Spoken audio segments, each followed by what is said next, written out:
Halo, apa kabar pecinta sepak bola Asia, khususnya Indonesia?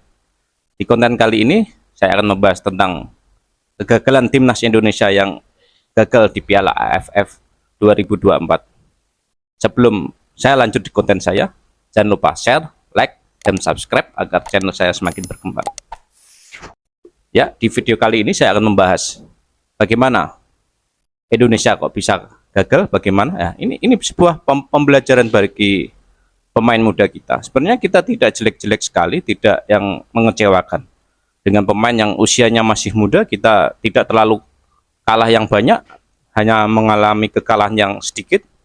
1-0 melawan Vietnam, 1-0 juga melawan Filipina. Sebenarnya itu hal yang cukup bagus, walaupun kita bukan superior Jepang atau superior Australia.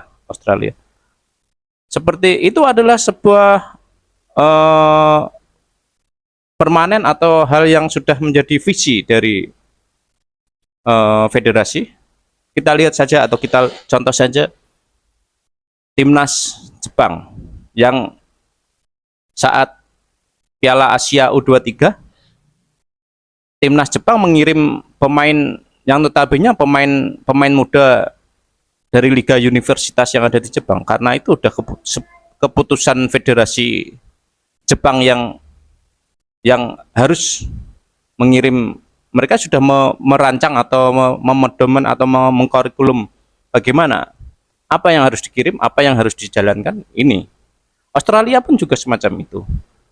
Mereka tidak mau menurunkan, kalau untuk Piala Asia juga mereka tidak menurunkan pemain-pemain bintang yang bisa dipanggil agak susah, mungkin mereka tidak memanggil. Jepang pun semacam itu. Jepang untuk U23-nya juga dia sudah U23-nya mengirim pemain liga universitas. Tapi mungkin Indonesia belum sebagus Jepang, belum sebagus Korea atau sebagus Australia yang memiliki kurikulum yang atau sudah dipatenkan semacam itu, mengirim pemain-pemain liga utama atau liga domestiknya. Mungkin Indonesia belum semacam itu, tapi Indonesia harus banyak belajar, harus banyak berani bagaimana menurunkan pemain-pemain muda ini, agar pemain muda yang kemarin berturun di Piala AFF bisa mendapatkan banyak pengalaman, pembelajaran. Tapi kita ingat, kita belum setara dengan Jepang, kita belum setara dengan Australia, kita belum setara dengan Korea, tapi kita menuju kesetaraan dengan Jepang, kesetaraan dengan Korea.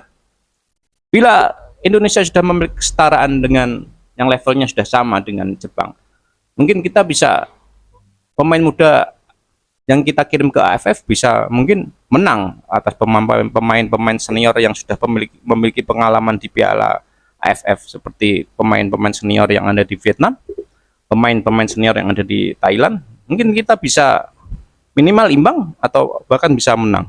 Ini adalah pengalaman yang berharga.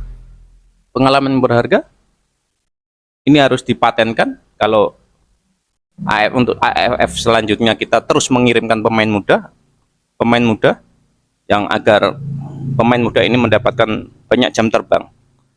Karena bukan kita meremehkan Piala AFF ini, tapi kita ingin menaikkan level kita seperti timnas Jepang, timnas Australia, timnas Korea. Bahkan kita sudah dengan negara-negara Timur Tengah kita sudah setara. Kita tidak lagi seperti 10 tahun yang dahulu kita kerepotan kalau berhadapan dengan timnas-timnas yang ada di Timur Tengah. Macam Bahrain, kita di Piala Asia 2007 kita mengalami kekalahan 3-1. Dan sering kita bertemu dengan Arab Saudi, kita juga kalah telak 3-0 tanpa bisa menciptakan gol. Ya. Tapi sekarang kita kemarin di pra Piala Dunia kita bisa mengalahkan Australia 2-0, bisa menahan imbang Australia 0-0, walaupun itu di kandang kita, ya ini hal yang luar biasa. Apalagi kita juga kalah dengan Cina juga tidak banyak, 2-1. 10 atau 15 tahun yang lalu kita selalu kalah, baik itu di kandang, baik itu kandang kalah. Ini adalah kenaikan level yang perlahan-lahan tapi pasti. Ya, itu harus di dipertahankan. Bagaimana level kita harus menyamai Jepang. Kita mau menyamai Jepang mungkin tidak bisa sama di sebelah Jepang, tapi satu tingkat di bawah Jepang. Itu hal yang luar biasa menurut saya, timnas Indonesia kalau bisa. Jadi kegagalan di Piala AFF ini bukan kegagalan yang jangan digembor-gemborkan, oh ini kegagalan STY, ini kegagalan. Ini ya sudah hal yang wajar. Kita memulai bagaimana kita menaikkan level permainan sepak bola Indonesia, menaikkan level pemain-pemain muda kita agar pemain muda kita bisa selevel dengan pemain-pemain senior yang memiliki pengalaman di Asia Tenggara. Sebut saja Vietnam, Thailand, Singapura. Jadi jangan menjudge atau menjelek-jelekan pemain muda ini. Enggak, mereka butuh waktu, mereka butuh proses. Jadi tetap semangat untuk menaikkan level, tetap semangat untuk berproses. Semoga PSSI ke depan semakin bagus, bisa levelnya bisa setara dengan Jepang, Korea, atau di bawahnya satu tingkat. Nah, cukup sekian video saya kali ini. Terima kasih. Salam olahraga, salam sepak bola Indonesia. Dadah. Assalamualaikum warahmatullahi wabarakatuh.